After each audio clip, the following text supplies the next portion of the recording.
Hi, everybody. Terri McDonald, Assistant Sheriff, LA County. First of all, I'd like to thank my LA County partners for being here today. What I'm going to talk about today is primarily jail-centered, but I can tell you that there's a strong partnership in LA County with probation and DA and public defender and mental health and public health on all aspects of dealing with realignment, but most importantly coming forward to take advantage of the Affordable Care Act. And I want to thank also CSAC and the Sheriff's Association and CPOC for putting this conference together for us today. So what I'm going to talk about a little bit is what LA County, what we believe that we can benefit from Medi-Cal enrollment or benefit enrollment for inmates who are processing in the jail system. I do recognize that LA County is kind of an outlier. So when we talk about the size of LA County and the enormity of LA County, it doesn't really make any difference. You know, you scale it up or scale it down. But essentially, to get an idea of how many people are flowing in and out, currently we have about really 19,200 inmates in the LA County jail system. It doesn't include the dozens of station jails all throughout LA County run by different municipalities and sheriff's departments. Of that, about 54% are our pre-sentence population, about 40% are our sentence population, and we're at 6,200 AB 109 offenders today. For those folks who haven't heard, I think we've got the record. We've got the 42-year guy in LA County. The good news with halftime, it'll be only 21 years. Probably one of the most pressing and prevailing issues for each of us, whether it's LA County or it's any county in California or any county in the nation, is the impact of mentally ill on the criminal justice system. LA County, we have approximately 3,500 inmates who are in need of mental health services, and of that you can see about 60% of them are pre-sentenced and about 60% of them are in on a current non-serious, non-violent, or non-sex offense. Don't misunderstand. They don't necessarily mean that they don't have a history or a pattern of serious violent offense, but their current offense is that.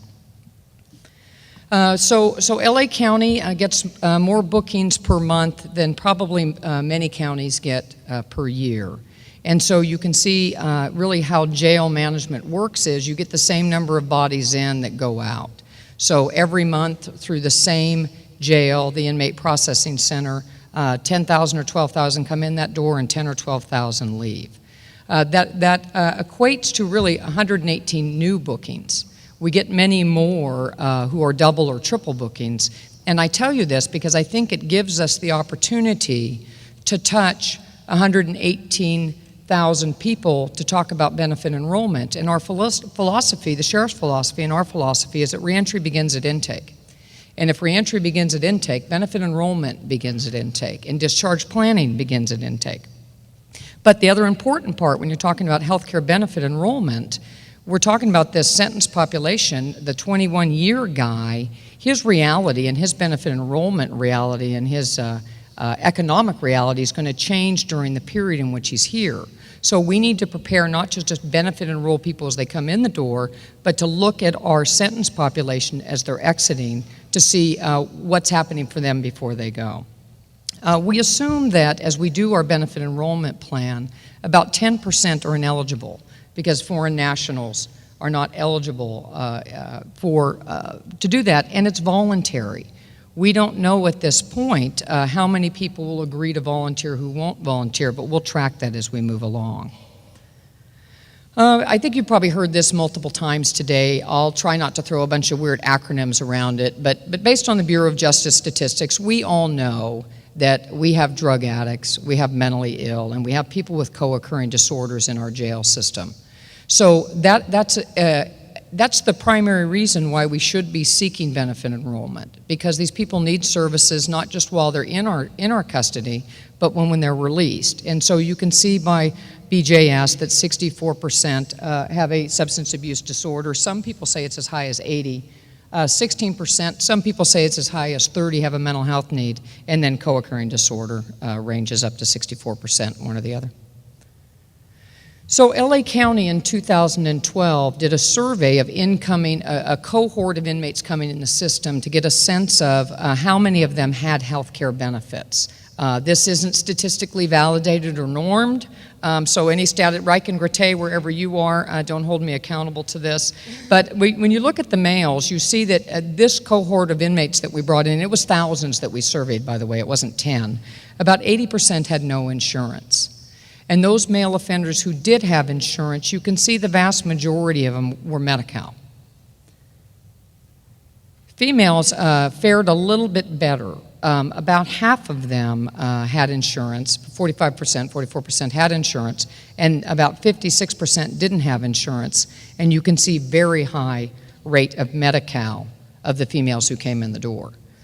So when you're taking these kind of statistics, and I go back to the 118,000 people coming in every year, if half to 80% of them don't have health care benefits, it gives us the opportunity to talk to about 60,000 people a year.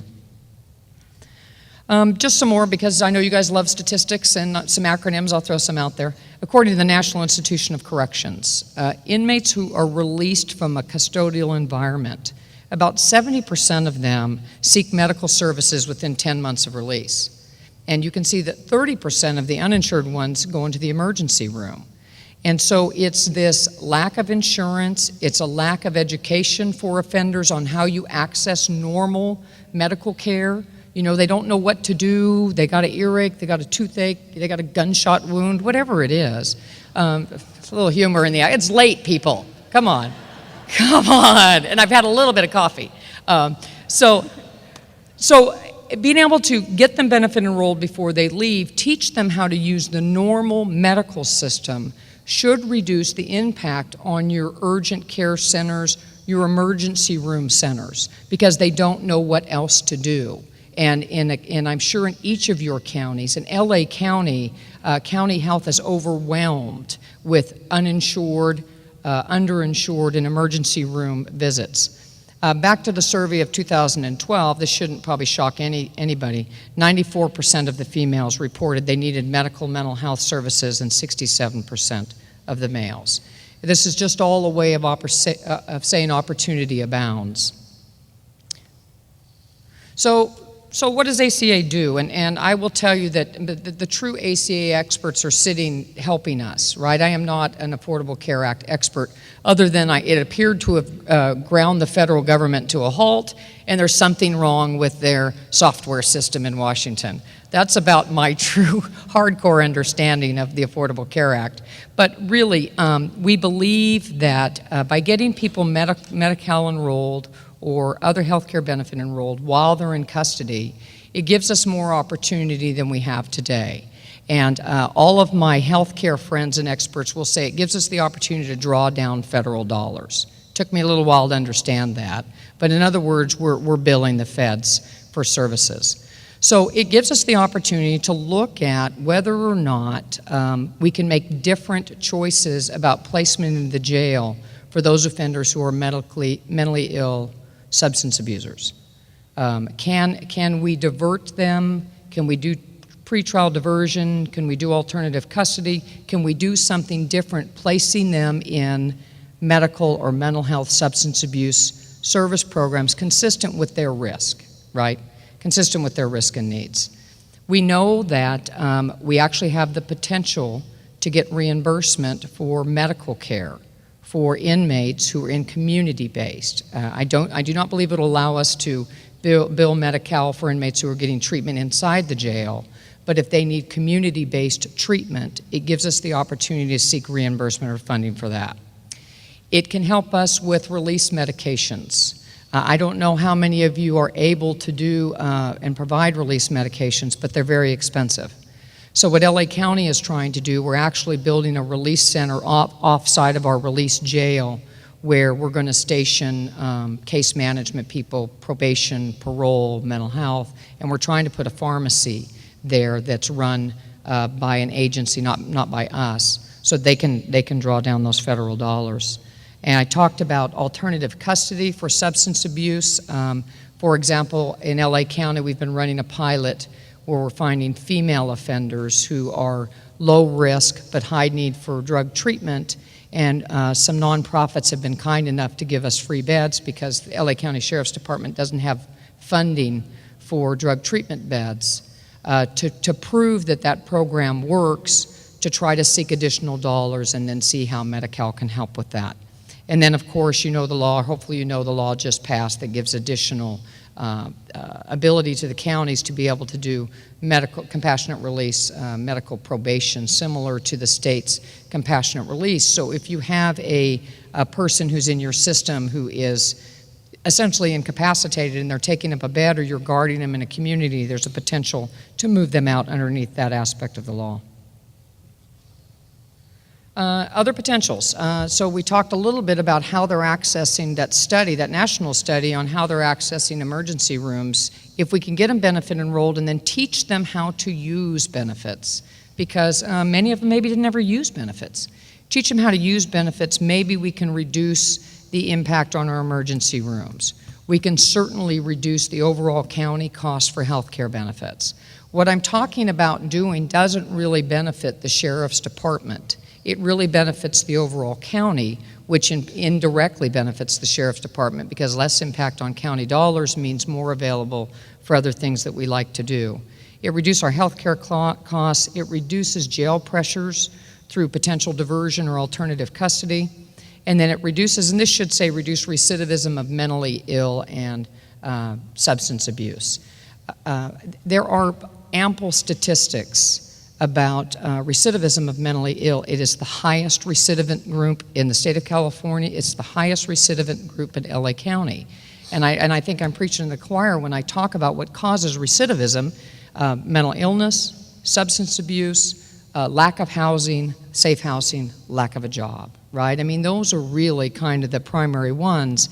And so using this Affordable Care Act to deal with reentry services for mental health, reentry services for substance abuse. We know statistically and frankly allegorically that those services work, and reduce recidivism means reduce victims.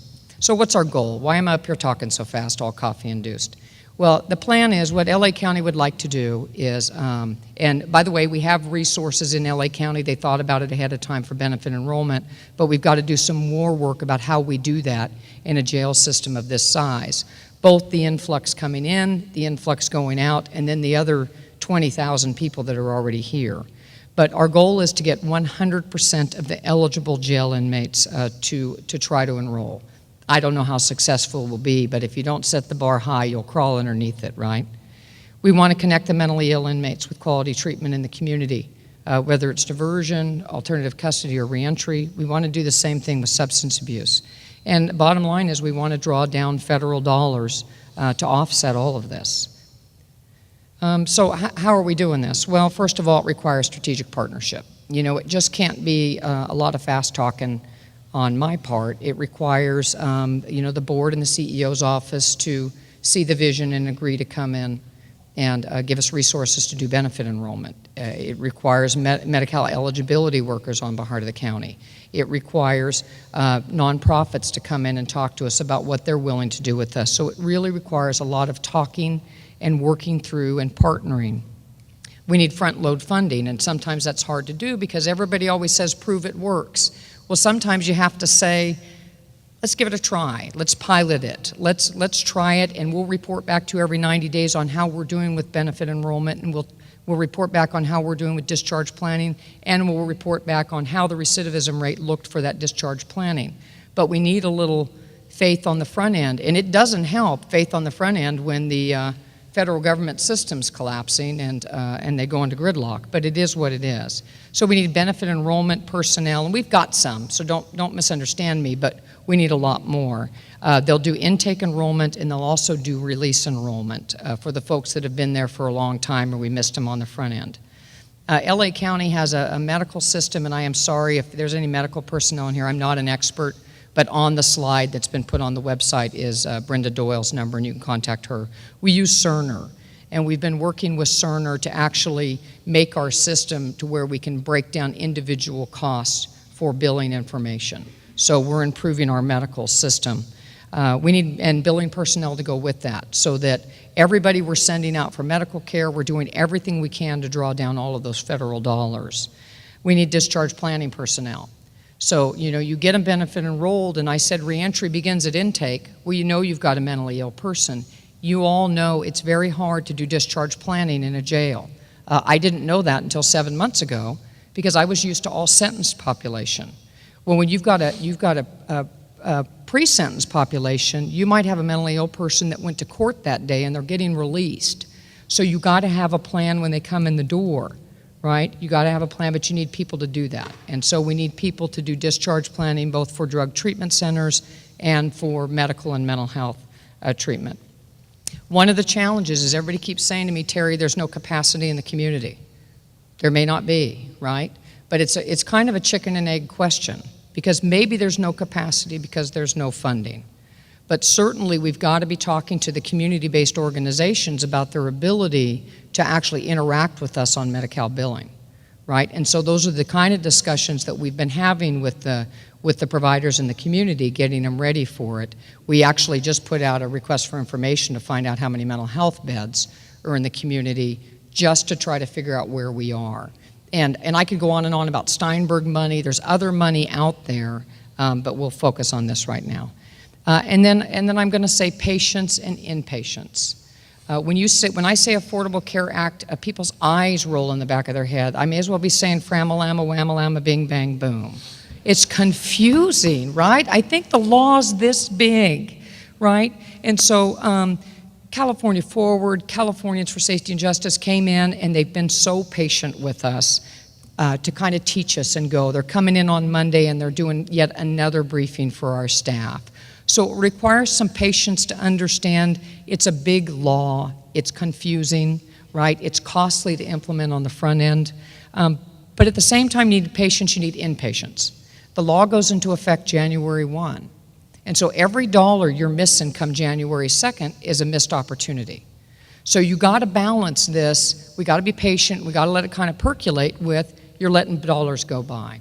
So patience and inpatience.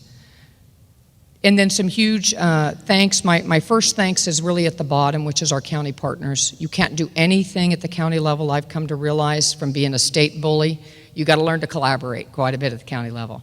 And so our county partners that are committed to making this work.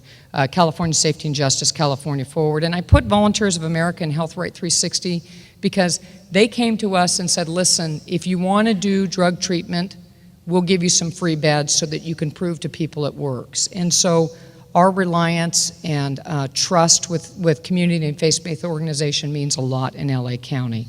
And so on that note, I've left some contacts in the order of importance to you. The first one is Brenda Doyle. She is actually our Affordable Care Act expert for LA County. And so anybody that would really want technical assistance, she's the first layer. Kelly Fraser's the commander that oversees her and has the next layer of understanding. I have the least layer of understanding, but my contact information's there, and LA County is there to help in any way that we can.